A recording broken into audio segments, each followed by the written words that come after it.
can't buy. It resides between my eyes. Walked through the fire, came out better on the other side. See, life's like a beach if you find the sand. And right now, I feel like 100 grand.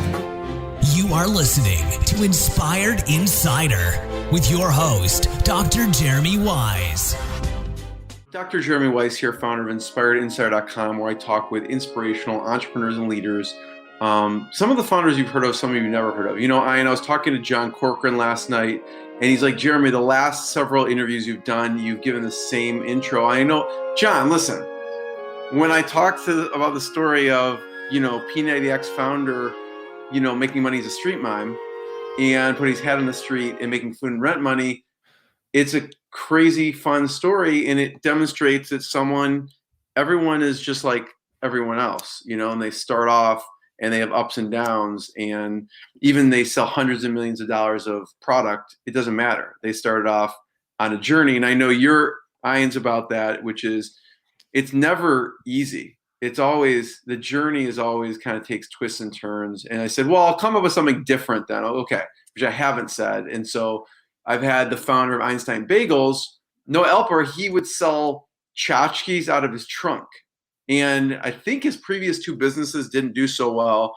He would get religious tchotchkes, Christian tchotchkes, Jewish tchotchkes, and sell them out of his trunk before starting whatever, 50 or 100 bagel stores and kind of combining to form what we know as Einstein Bagels. So there you go, John. A little bit of a new intro for you. And you can listen to many more interviews at InspiredInsider.com and, about the journey, the true challenges, ups and downs. And before I introduce today's guest, which is a very special guest, which I mainly have on for a long, long time, who's going to talk about the power of story. And, I am doing right now a series on, I guess, the top givers I know, the ultimate givers, the people who are is just a great human being, is always giving to other people. And I'm doing a series on top agency owners. And so you fit both of those categories. So why not have you on? But before I give you a proper introduction, this episode is brought to you by Rise 25. And Rise 25, I co-founded with my business partner, John Corcoran. And we help B2B businesses connect to their Dream 100 clients and referral partners and help you run your podcast, so it generates ROI. And you've heard this story before too, it's much more personal for me. Yes, I think podcasting is the best thing since sliced bread. I think every business should have a podcast, just like Ian thinks every business should incorporate video in your marketing and video in general for storytelling. But it's a lot more personal because it was inspired by my grandfather, who was a Holocaust survivor. And him and his brother were in concentration camps in Nazi Germany. And they were the only people of their family to survive. But you're like, what does it have to do with podcasting? Well, his words and legacy live on because the Holocaust Foundation actually did an interview with him. And that interview lives on my About page of Inspired Insider. And so anyone could go. For the longest time, I was thinking, people would say, Jeremy, what's your motivation? Why do you, which is not smart, maybe sleep for 4 hours and just are totally determined. And I thought about it for a long time, like years, and I had no idea. And it really stems from my grandfather. And I figure, and you and I have had this conversation before, which is the conversation goes, we are so appreciative and grateful for what we have, because when you compare it to some of the other stuff that other people have gone through or have, how can you not be appreciative and grateful for that? So when I watch that interview multiple times a year, I think, oh my God, like I didn't have to live in the woods for 2 weeks or my house wasn't burned down and people were actually trying to kill us. So I watch that interview multiple times a year, and I think it's not just about business and forming amazing relationships. It's about helping my guests leave a legacy. And so if you are thinking about doing podcasting, you should. Whether you use this or not is totally up to you. But go to rise25.com and check out what we're doing, and you can email us there. Today's guest, and because it's you, maybe it's a long intro, but it's you, and also I'm really excited to have you. So, today's guest is one of the top people I know, one of the top video marketing and content experts I know. And he's had some of the top marketers and service professionals as clients. You can check him out at, you can go to storycruise.com. You can go giantsofvideo.com. He's literally sort of a real life giant, standing at 6'7". I've yet to see his basketball prowess, but one day maybe we'll play. And I'm not doing him full justice. He's pioneered a lot in the video marketing agency space, and he's been doing it for over a decade. He's worked with large hotel chains to medical offices to small businesses to NFL Hall of Famers. And you can check out his websites at storycruise.com and giantsofvideo.com. Ian, thanks for joining me. That's awesome to be here this morning. Live, yeah. I just don't even pay attention. It's live. But there's so many things I want to ask you. And when you are interviewing someone who is a colleague, friend, mentor, like you can go anywhere, right? Yep. And we will talk a little bit. Shout out to your podcast, The Garlic Marketing Show, also, and to John Corcoran's Smart Business Revolution.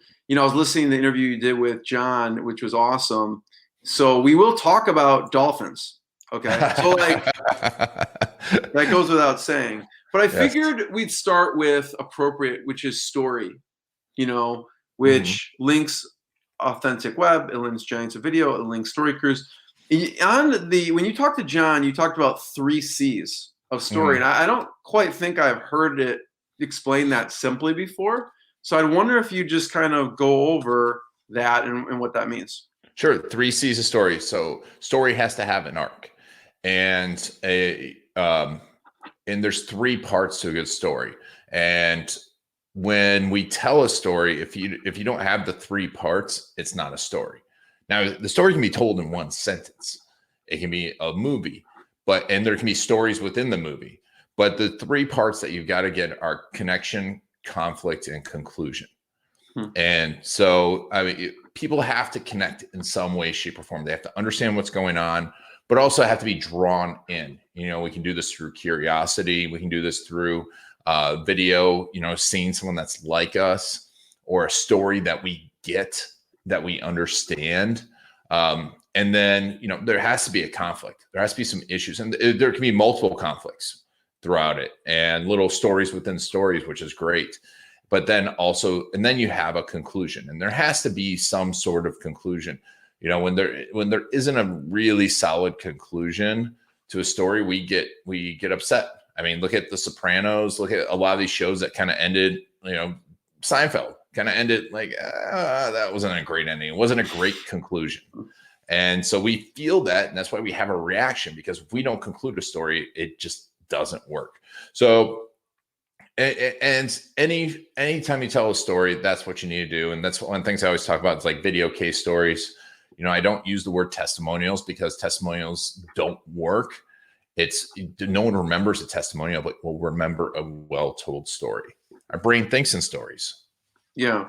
That's what I was going to bring up too, is you always kind of ingrained in me, don't call it a testimonial, call it a case story. And how do you, if you're working with a business, or a business is creating a case story, you're helping them create a case story, can you give me an example of one of your favorites that you helped create that had the kind of the connection, the conflict, and conclusion? I've done a lot of them. Especially when I like the business to business ones. I've seen it. Some of my favorites actually have been, Tanner Larson and Build, Grow, Scale. He does e-commerce training, and we had some amazing. You should definitely check it out, because some of the stories on there. And I just did a bunch last year with him at their event, and from Anna's case story, Anna Sasanto, to Christopher Smith. Talk about one of them that struck you, and maybe we can weave in how connection, the conflict, and conclusion kind of overlays to that. Yeah. So Anna's is a perfect one, because I feel bad because I use it all the time, but I love it. And she's an amazing, amazing person. But she talks about how she was struggling as a graphic designer, a single mom, struggling to make ends meet, struggling to get out there in the world and decide on e-commerce, and it was kind of floundering around. And, you know, so there's right there, there's the conflict and the connection all in a sentence. And she gets more depth into it, but then she finds Bill Gross-Sicchio, she finds Tanner's groups, and has used that and start to implement those things and start to implement things within the masterminds that he had and start to implement it and change her life, and it changed her business. And she then had, you know, now she has, you know, I think she just talked about, she hit 9 figures last year. Holy cow. Sold. That's amazing. Yeah. And so see the difference. What kind of products did she sell? You remember? I mean, she sells a lot of different products, you know, she does a lot of graphic design stuff, but the point being is, like, I really didn't talk about Tanner at all. I mean, I mentioned him. I didn't talk about how great his systems were. I talked about her story. And right there, we can feel it. There's an emotional reaction, and she gets emotional in it. You can see it in her face. If you're asking this the right way, and that's why people call me out to do this, if you're asking the questions the right way, and if you really dig deep, everyone has a story, and you can find that emotion in there and that dramatic arc. What was it you remember that struck her so much, or that helped her get results with his program? I mean, it was everything. Right. It was the coaching. It was actionable stuff. It was that they were constantly changing stuff. It was that he was bringing other experts in for motivation. It was a bit of everything.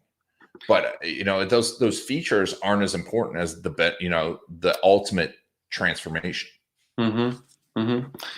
What are some questions that you ask yourself or your clients on how do you, like you said, there's an art and a science to getting the story and helping someone, drawing the story out of them, and you are really good at that.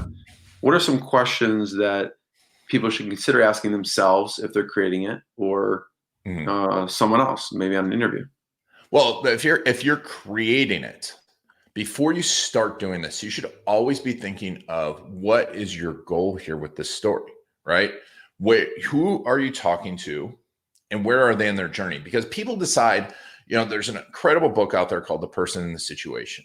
It's a sociology, psychology book, social psychology book, I think is what they call it. But basically, there's a thing called the fundamental attribution error, that we think people decide because of who they are. And they actually decide because of the moment, you know, whether it's late at night or early in the morning. You know, if we're driving the kids to school, if someone calls you and tries to sell you while you're driving the kids to school, you'll hate them. But if they're just trying to sell you something that you need right then, you're like, okay. It's all about timing. Yeah, it's all about timing, because it's because of the situation that we're in. We're constantly in flux. So first of all, you have to understand who you're speaking to, what their situation is, that scene. You know, and this is what we do in our storyboard blueprint sessions with clients, is we go through each of the individual scenes. And once you know what scene you need to tell it in, then you figure out what stories you need. And then you're looking to craft those stories. And you're looking to find those stories. So, you know, we always think about, well, the conversion point, right? Where it's like someone becomes a customer. I need stories that sell. But what about the stories that draw attention? Yeah, those are going to get people earlier on. And those are going to be different than the stories that about, you know, where things go wrong. And those are going to be stories different than the stories about long-term success. Those are going to be different than the stories about your process, which is important too. So you need to have all the stories, but you need to figure out which stories you want to get out first and go find them. Then to your point, we want to be asking questions about that.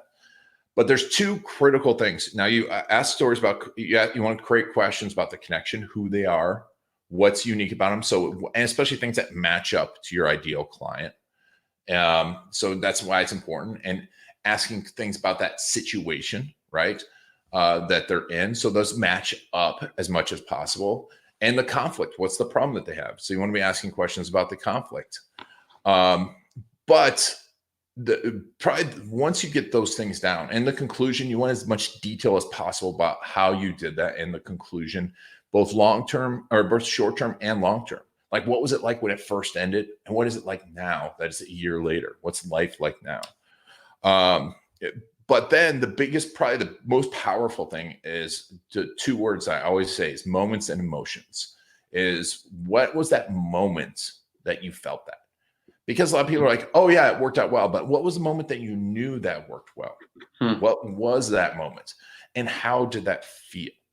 So once you start asking those questions and really ask them in the right way, because there's a time and place. These are the types of questions that you shouldn't be just asking off a piece of paper, right? You need to have a conversation with the person.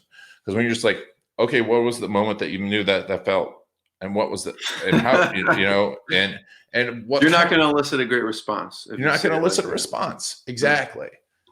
So you got to care about the person that you're talking to and have a conversation with them. But yeah, those are two, in summary, the two keys to the questions you should ask yourself, and we actually say that about every video you make. There's 4 questions you should be able to answer about every video you make. Who are we talking to? Where are they in the journey? Why should they pay attention to this? And what do we want them to do next? I love it. Yeah, you're a serious planner. And how is this going to be used? Where are you going to put? Even you get granular on where are you going to put this? Are you going to put this on YouTube? Are you going to put this on your website? Are you going to put this on Facebook? Right? Yeah, you got to plan. They're different platforms. We absorb information different. YouTube, people watch with sound. They'll watch in large format. You don't need to have text overlays. You want something a little more cinematic.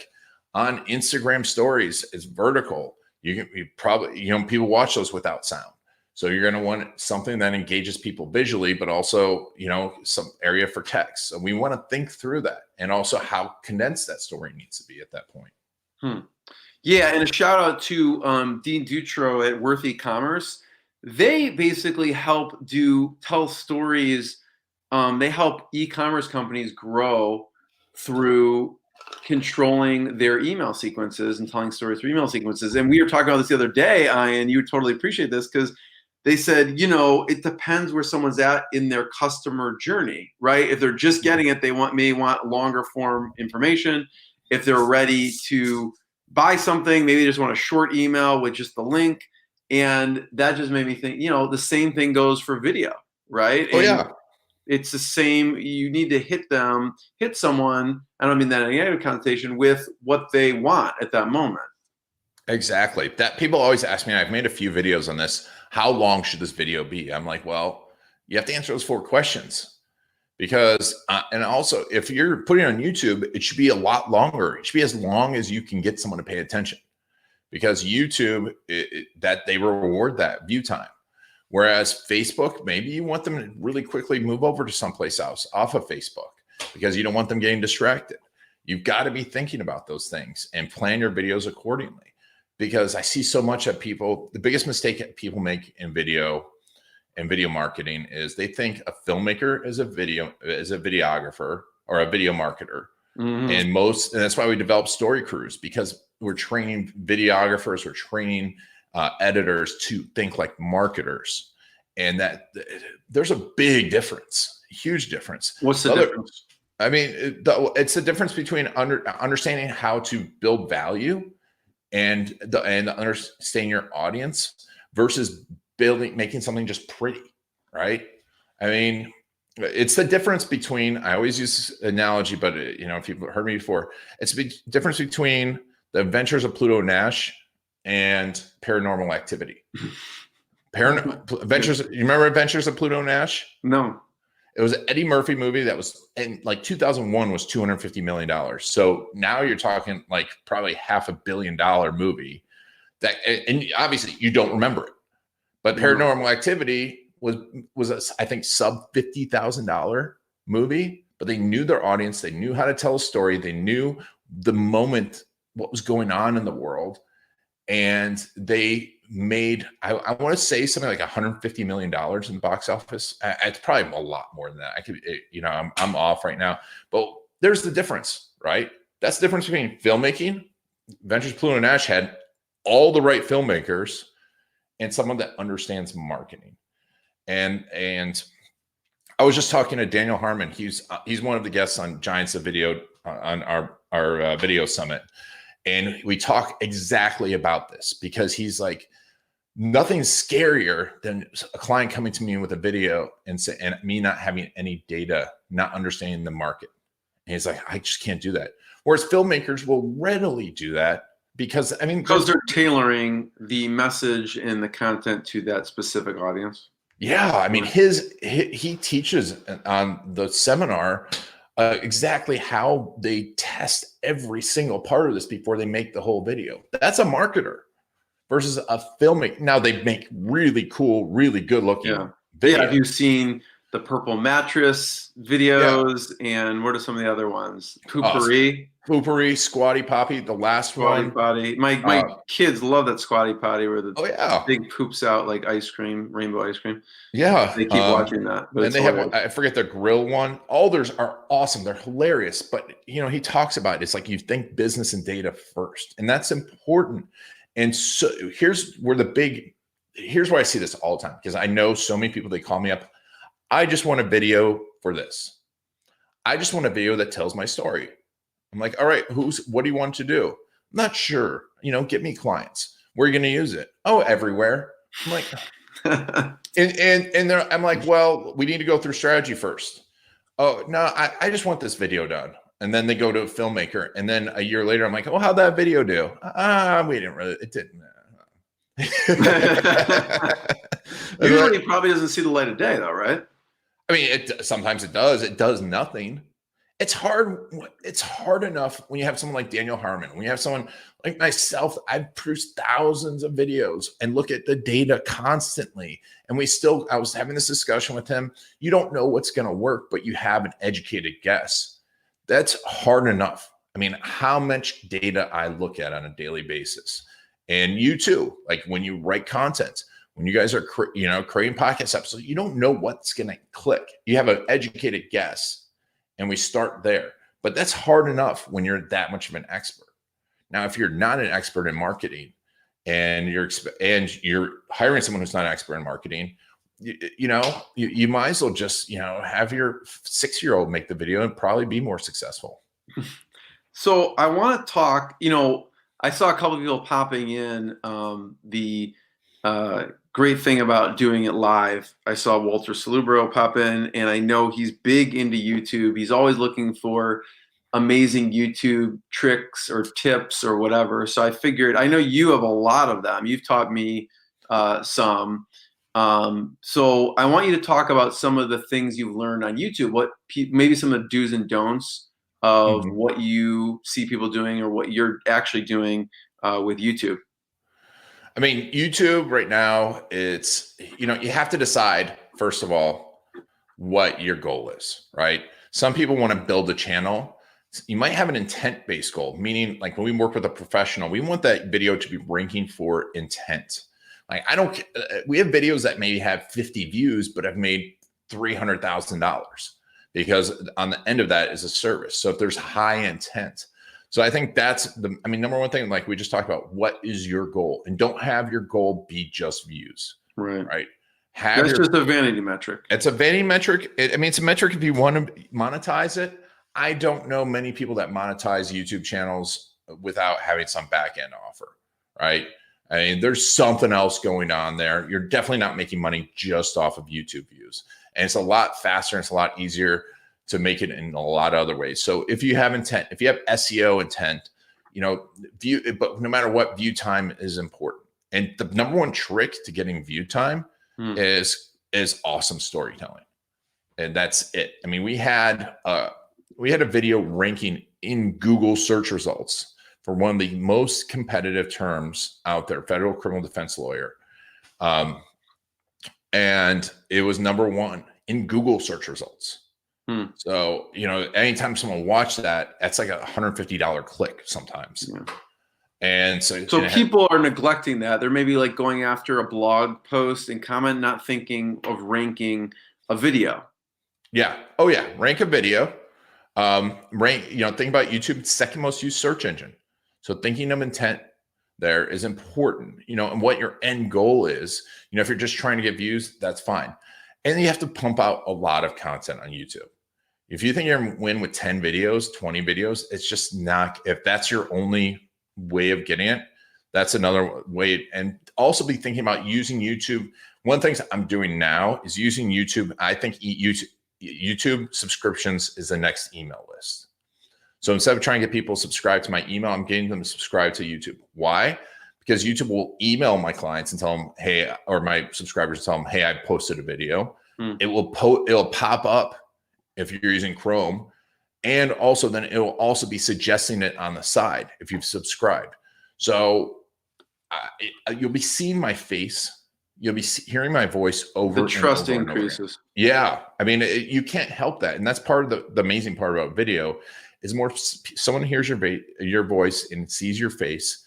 It's called the mere exposure effect. So the more they hear it, the more they see it, the more they like you. They can't control it. They can't control it. You might say, oh, I don't like that person. But when push comes to shove, if you saw that person in real life, you would feel like you know them. And I talk about this all the time. I mean, who's the ultimate female influencer in the United States? I mean, of all time, Oprah. Right now, Oprah, right? Why is she famous? Why is she influential? If she promotes a book, it goes number one. She promotes a skincare product, a toy, anything. If Oprah says it, it's platinum, right? Right. And why? Why? Because she was on TV every day for years. Yeah. So that's the key. Because that mere exposure effect. And you know what? And it even cascaded down. Dr. Oz. Yes, he's a surgeon, but he's telling everyone how to eat. He doesn't have a degree in any of this stuff. He's by far not. He's not board certified in nutrition, but because he was on Oprah's show and then had his own show, we all know, like, and trusted him, and we'll buy all day from him. I want to talk about some of the other things in YouTube, but John and I use the example all the time at Rise 25 with Oprah because, what does she do? She's on video, like you said. She's on TV. She also profiles other people doing interviews, which is what you do with the podcast, right? Yep. And so it increases and helps you build authority. It also helps you build connections. But talk about the gaining subscribers for a second. Are there any insights into gaining subscribers that you've seen for people? And you can give a shout out to any top experts that you've seen or that you follow on YouTube also. Oh yeah. So Jesse Munch, I don't even know how to pronounce his last name. Sorry, Jesse.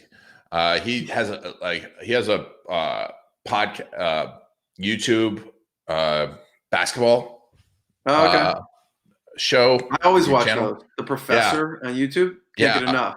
Yeah, I mean, millions of views. So he talks about it. He's going to be on the Giants of Video marketing summit. Nice. And he got millions he's built it up slowly. And then his wife, he crushed it with his wife, and she has like 500,000 views on some of her videos with no advertising. And how did you do that? I mean, it's you have to check out giantsofvideo.com to find out. It's a few things. It's quality stuff, right? You have to ask for the subscription. You have to make sure it's easy and tell them what the benefit is. Just don't say subscribe. Say, hey, if you want this, this, and this, subscribe. Call to action is benefit driven. Yeah, exactly.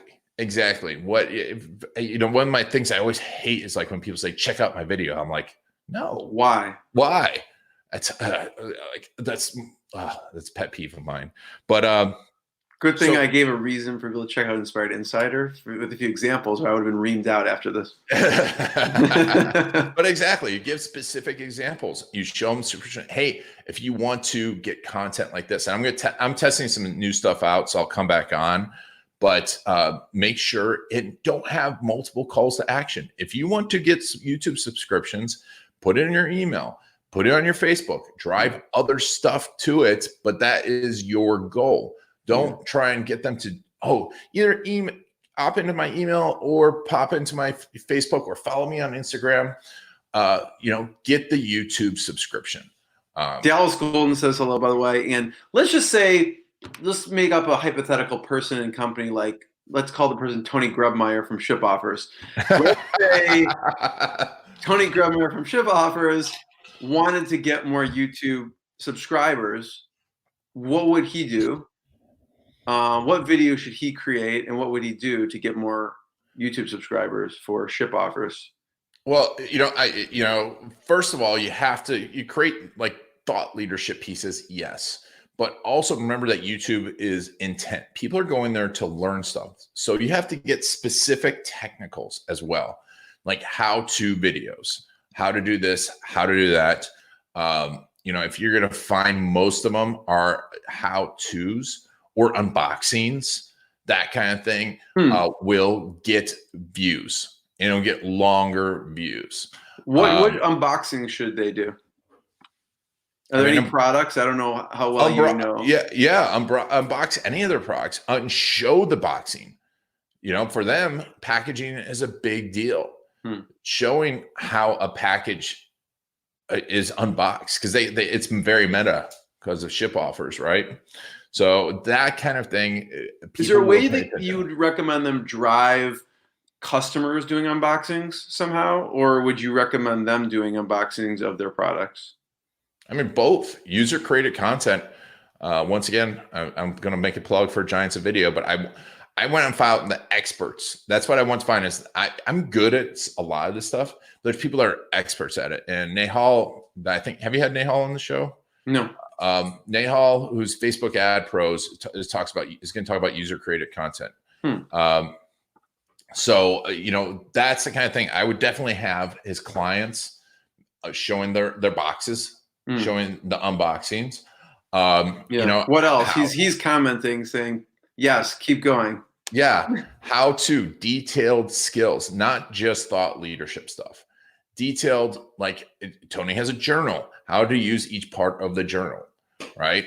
How to use. So the unboxing, and then once you unbox it, teaching the how-to videos for them. Yeah. Make a series on how to, and the next one is this, and the next one is this, and the next one is this.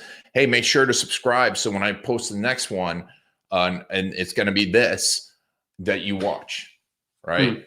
You should definitely do that with his journal, but also like how to set up the software, right?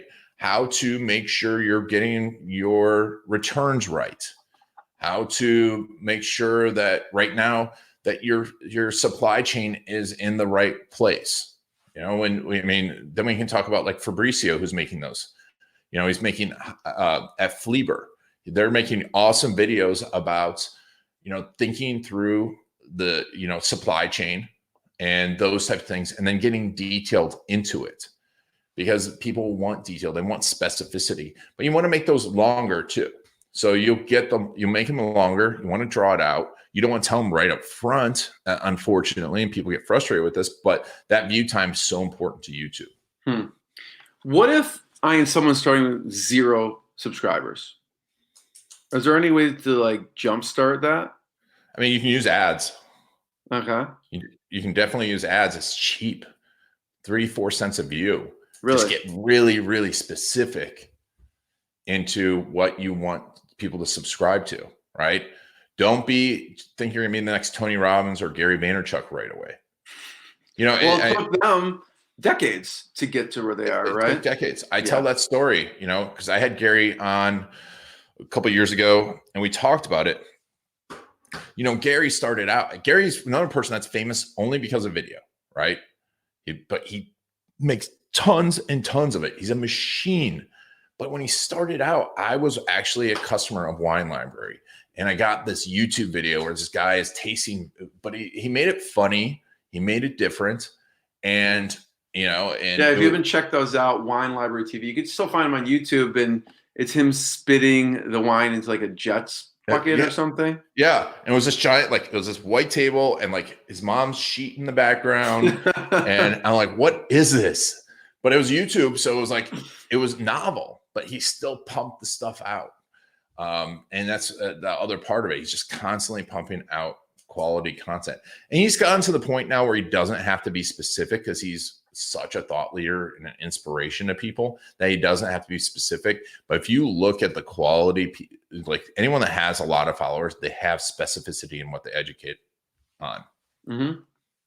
So before we move on, any other YouTube tips, tricks? Well, I don't know if you want to touch on the ad piece.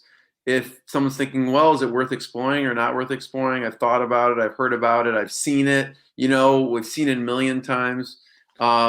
what are your thoughts on people doing YouTube ads? I think especially if you have a back end offer, if you think you're going to grow $1 million business just off of YouTube and you're like, I'm going to make, Organically. YouTube, well, you can do it organically, but if you don't have a back end offer, right?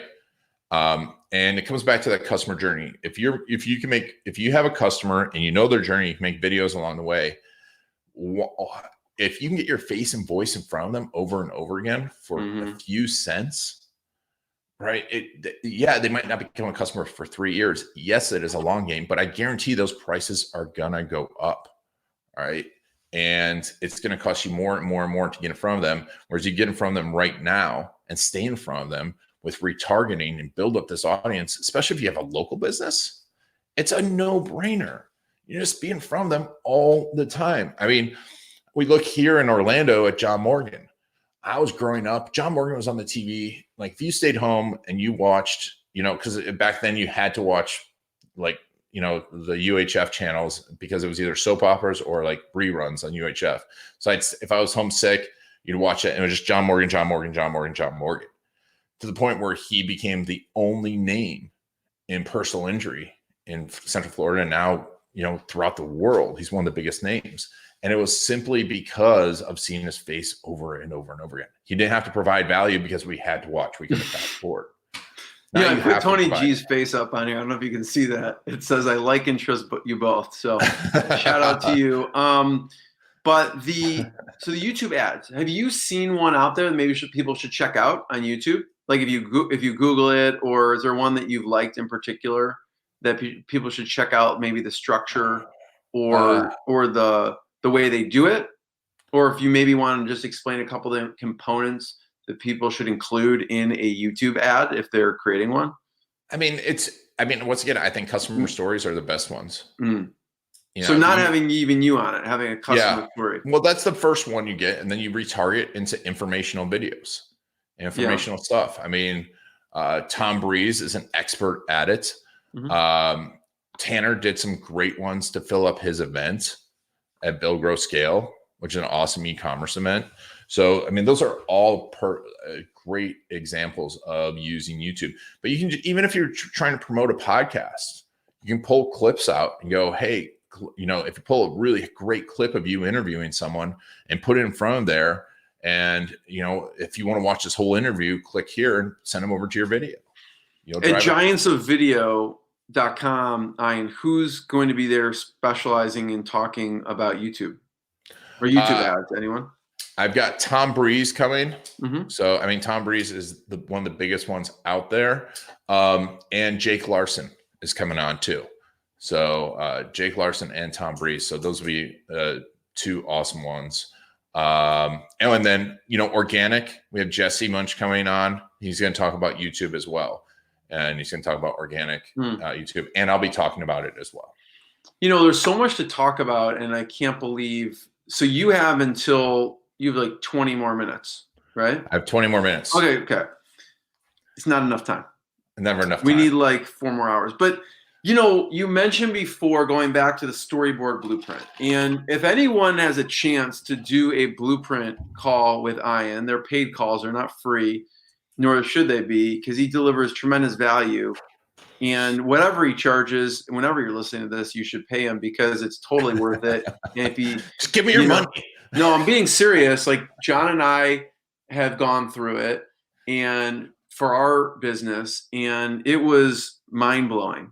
And I tell people whatever Ian says, I follow. If he says jump, I just say how high, because every time I listen to him, it helps my business. It helps my relationships. And he was one of the people, him and Jason Swank, were like, you need to implement a blueprint, to deliver as much value as humanly possible to someone before fully working with you, so they could just see, wow, what these people do, they've already, actually created so much value for me. I wonder if you would talk a little bit about your storyboard blueprint. We talked in the beginning a little bit about it, but what are some elements that you like to cover in that? Well, we walk through, we understand the client. Well, why even have a blueprint? You have a separate course that people can get on blueprints. Yeah. We just did a 5-day workshop It was pretty intense. And we're going to be re-releasing it after Giants of Video. But so why do it? Because if you can get your messaging down, if you can understand your customer, if you can answer the client, if you can answer what they're thinking at each moment in time, and you can be there all along the customer journey, right? Like boom, boom, boom. Imagine if you could be in the car, in the kitchen, in the house, in the bedroom with your ideal customer, not in that way, but I mean, unless you have a different kind of business, that's a whole different story. But we don't. But imagine you can be there every time, just giving them advice. Who do you think they're going to go to when it comes time for your service? And even with other services, who are they going to go to? You, right? You. So that's why if you can be there every step in the journey. Now, being there doesn't mean, oh, look at my podcast. Look at Rise 25. You got to get a podcast. Look at Rise 25. You got to get a podcast. No, you got to be serving them. Teaching them what they need, teaching them what you can teach them, serving them, them hearing your voice, seeing your face. And when you provide value over and over again, that's when you become the only choice. You become an authority and a friend. And who do we buy from? Authorities and friends. You buy from, one of my favorite quotes is, when all else is equal, you buy from a friend. And when all else is still not equal and your friend charges more and delivers less value, you still are going to buy from that friend. And that's what video can do if you're there along the journey. And so that said, who exactly you're talking to, exactly as a person, what they want, what they need. And then we understand their journey, each step, each scene of their journey.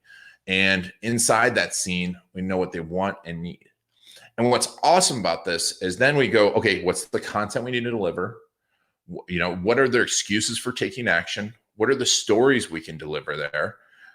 In each of these scenes. And now, where are they? What's the platform? We end with platform.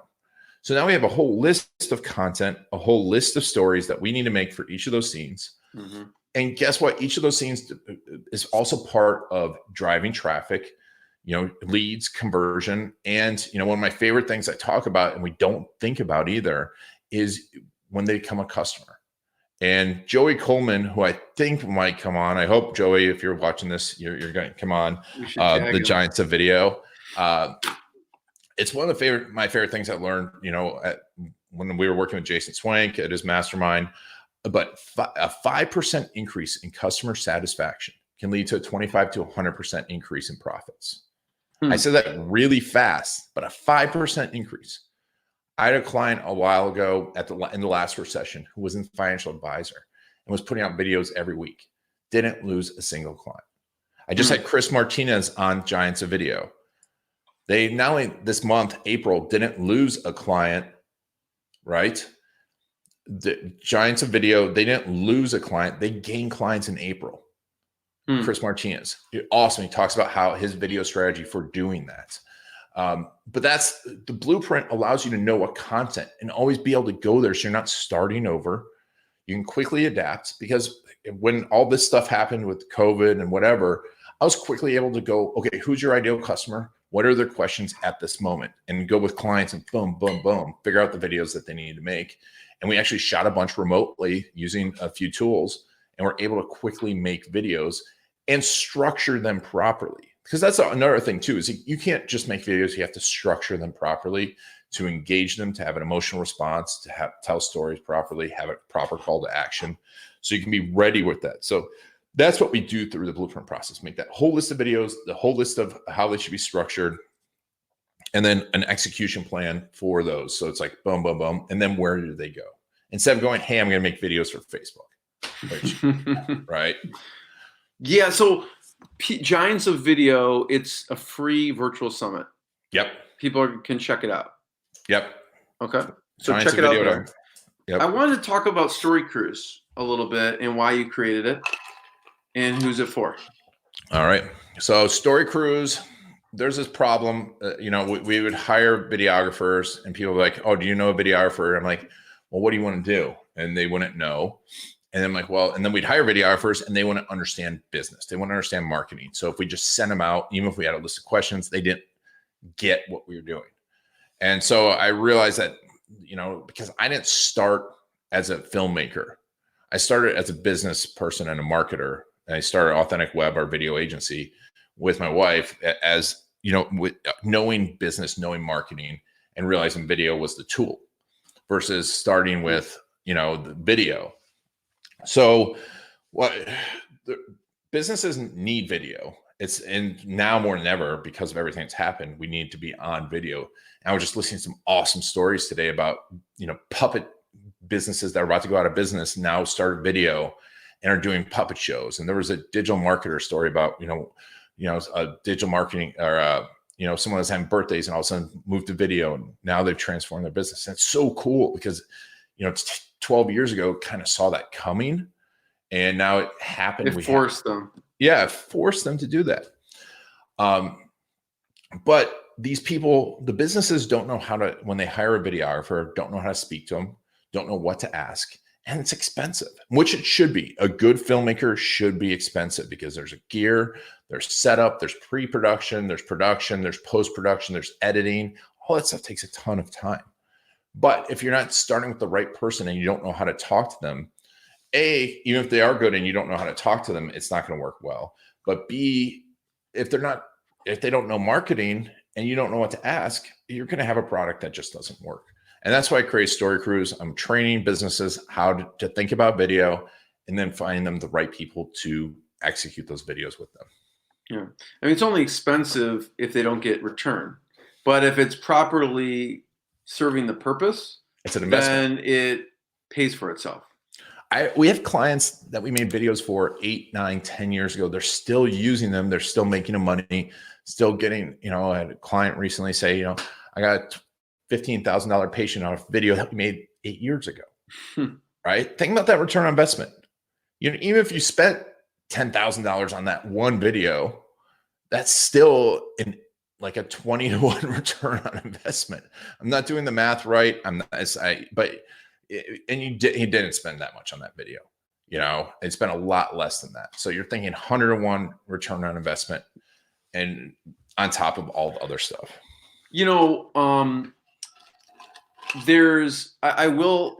I do want to hear the dolphin story at some point. So I've forgotten about it. It's a big, I got take 10 notes. minutes. If you see this, I have dolphin written across the top so I don't forget. But what are some, from the agency side of things, someone's running a business or agency, let's talk about what are some of the big mistakes or needle movers for you over a decade of running an agency?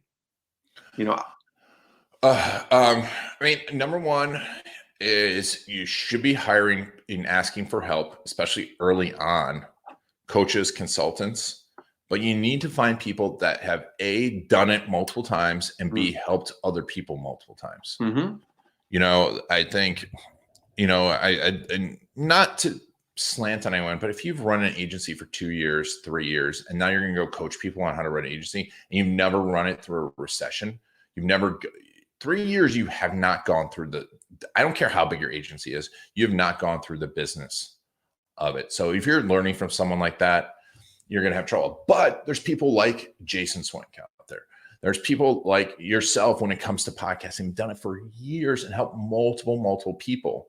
So find those coaches, find those consultants, and listen to them. Get targeted on what you need to learn and work on individual pieces at a time. Another great book. I wish I'd had Entrepreneurial Leap by Gino Wickman at the beginning. If you're just getting started, even if you're a little bit in, listen to that. Yeah, he's a master for sure. And then EOS and Rocket Fuel, with Gino and Mark Winters, awesome books. And, developing that structure of meeting structure, who you're going to hire, your corporate structure was crucial. Niching down. It's hard to do it, but niche down. I wish I'd have done that earlier on. Because I did, but I fought it. And developing the systems. Developing systems is absolutely necessary because you cannot, like we were talking about it before, if you don't have a system, you can't expect people to do it. But you can get people with less talent that fit your core values. And and if you have systems, you can train them up. And it's much easier than trying to find someone who's an expert that fits your core values, because that's almost never going to happen. Yeah. Yeah. I love that advice of mentor. Find a mentor who's doing or has done exactly what you want to do. Yep. That's great advice. Thanks. And those books, can't get enough of that on Audible. I've listened to every single one of Gino Wickman's books for sure, and Mark Winters. So, Ian, I always ask, since it's Inspired Insider, what's been a low moment that you had to push through, challenge moments, and what's been a proud moment? Before you answer those two questions, I don't want to run out of time and not hear about the dolphin story, because I don't even know the half of it. So I don't know where you want to start with that story, but I teased in the beginning, but I want to hear what's going on with that. You want to hear the dolphin story? Yeah. Okay. I don't know if you tell people this story. You probably don't. I don't even know how it came up. You can look it up. There was talk about making a movie about this, but so my parents, my dad was an incredible entrepreneur, but we definitely went through, and that's part of like why I like helping small businesses, because I went through the roller coaster my entire life. Ultra wealthy, ultra poor. Yeah. Boom, boom, boom. Up until when my dad passed away. And, my dad was credited with bringing the euro making the first euro distributorship, the sandwich in the United States in Chicago, where you live. Wow. And I think the big company is still like that. The biggest company is still the company that they started and was absorbed. Wow. But then they took that money, started another restaurant called JJ Garlic's, which really was unique at the time, and which was super cool. All these famous people came in, and it was in Milwaukee. And so I grew up around that. But then the next thing that they did was they took, the restaurant business is tough, though. Oh, it's very tough business. Yeah, very tough business. Very, very tough business. My dad was didn't give two F's about what other people thought. B, was an innovator, and C, the hardest worker I knew. So, he was a former Marine. Essentially, he was a frogman in the Marines, an underwater demolitions expert, which is pretty much a SEAL. But what they did was, in Milwaukee, there were public bathhouses, natatoriums. And so the city started destroying these and selling them off. So he bought one for really cheap.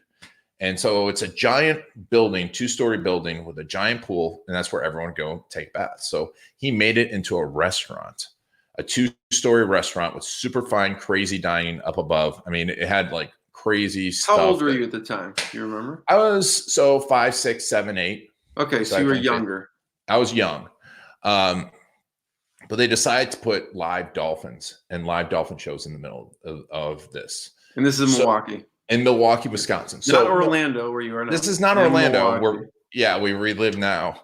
But in Milwaukee, so Milwaukee is still an industrial town, but it was very industrial. It's just at the end of the Industrial Revolution.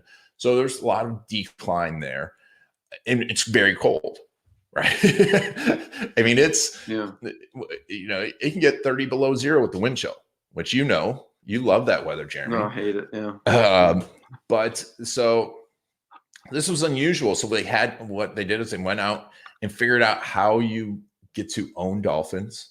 Like, that's not like something like you just go. Do you remember any of the conversations? You were really young, of how did they even come up with that? It just seems like, talk about marketer, entrepreneur, thinking up ideas. I don't know if you have any insights in how the transformation of this, evolution of this idea came about. But anyways, keep going. So they decide, we're going to do a dolphin show in this pool in this restaurant. They had to get dolphins. Yeah, they had to go get dolphins. So that's how we got to know Orlando, because we'd have to travel down to Florida. You have to get certified dolphin trainers. It's a federal license. It's not like everyone's applying for these. So it's like, you had to fear. And think about this. This is what amazes me when I think about it. now on the internet, it's like, oh yeah, you can figure that out. I can Google that. This was back in the day when there was no information the yellow on this. pages. Yeah. Dolphin trainer. You couldn't even go to the yellow pages, right? So you had to go and like cold call SeaWorld, cold call Marine World, and be like, hey, I want to come down and learn what you're doing and possibly hire and possibly lease some dolphins from you, and think about how crazy people, like, okay. But yeah. So and they actually pulled it off. Oh, they actually pulled it off. Wow. It was super famous. If you look it up, if you Google a public natatorium, you'll find stories about it. And I mean, they had, not only that, they had like rare birds flying around. When the dolphin show started, they actually would have these hanging flower pots that would raise up 2 stories. And then there was a live dolphin show. It was pretty crazy. Wow. That's insane. It is. I mean, that would blow up on the social media today if someone actually did that in Milwaukee. Oh yeah, I know. So in the last few minutes, thanks for sharing that story. I feel like it just shares the visionary inspiration and what could other people be doing in their business that's just out of the box thinking to draw attention and attract people to what you're doing. Mm-hmm. That maybe just is outside of your normal thinking. That's what I love about that. A restaurant that has a dolphin show in Milwaukee. Yeah. In Milwaukee. So what are, maybe a challenge moment where you had to push through, and then we could talk about a proud moment. Challenge moment in my current business? In your career. No, in general. It could be currently, it could be in the past, like it's interesting. Any moment you think. I'm gonna make a video about this, but I mean, because my office now where I'm sitting is actually 2 blocks almost exactly from my old house where I lived during 2001 in September 11th. And, that was definitely a tough time for me because, I was a trader, I was working for a hedge fund, and the market, all of a sudden it's like, boom, everything's changed, kind of like it is right now. And they, and I sat there and didn't know what to do. And instead of taking massive action, I, was like afraid, scared. I wasn't in the right state. And when I actually went back to trading, I just couldn't do it. I just couldn't, because it was just mentally out of it. It's like, what's this worth? Because there were people that knew your world. Well, literally. I mean, there's people I knew that were in the Twin Towers, right? And so it was very, very difficult for me, because I didn't have I had a support system. It wasn't a massive support system. I had no tools. I look back in it, I had ideas for businesses and I didn't take action. Those businesses would have been massive now if I could have taken action back then. But yeah, I got really depressed, but I eventually got out of it and got back to work and finally got back to work and grew stuff. But that was definitely one of the tough spots. So I think most people remember where exactly they were when they saw that hit. Yeah. Whether they were on the, scene or whether they were in New York or whether they were outside. I remember exactly where it was, when I saw it, and those visuals over and over and over of the Twin Towers. I mean, I moved to New York a few years after that. It wasn't that long, so it was like 4 years after that. And so, I mean, you would walk around and I worked in the East Village. So it was really close to ground zero. And you'd walk around and if the plane flew low, everyone looked up. Like New Yorkers, someone could be on the fire on the ground and you would not notice them. So that was how difficult it was. So, yeah, but you push through and now in this time, I was ready for this shift. And it took that hardship to be ready for this shift. And, and I'm not that I'm happy about the pandemic and not that but any time that there's a major shift, there's huge opportunity. And that's why right now I'm so excited for all the businesses that are going to start. I'm so excited that we cut a lot of there were a lot of businesses that shouldn't have been in business. I'm sorry. I was like driving around. I'm like, you should not have a business. But it was so frothy that they could, right? There was just so much money flying around. And that's why we're in this natural cycle. I have an economics degree, so I get into that whole thing of the cycle. But so Ian, going from the low moment, mm-hmm. what's been a proud moment for you that you could be recent, business-wise or personal? Could be either business or personal for you. What sticks out as something that you especially are proud of? I mean, my favorite times are always when I help someone and they take we help a business and it's like, oh, I owe my business to you. That always is the best. Or someone takes action and they get that first client because of their video. Well, full circle. Like maybe someone you help with a case story that is like, I maybe not owe my business to you, but like I owe a lot to you for helping me with my business. Yeah, I mean, I have a lot of those and they're awesome. I mean, that's the best part. It's because you transform lives. When you walk in and someone's like, hey, I've got this house because of you. Or, I mean, that's fantastic. When you even when you say, hey, Ian, thanks for your help. We're able to do this because that makes me feel, that's my proudest moment. Do you know you're affecting lives and you're transforming lives? And that for me, and that's why part of the reason I'm doing Story Cruise too is yes, I want to help small business. And also I want to help other filmmakers that are entrepreneurs make money on a consistent basis and avoid the stuff that I, went through. Ian, thank you.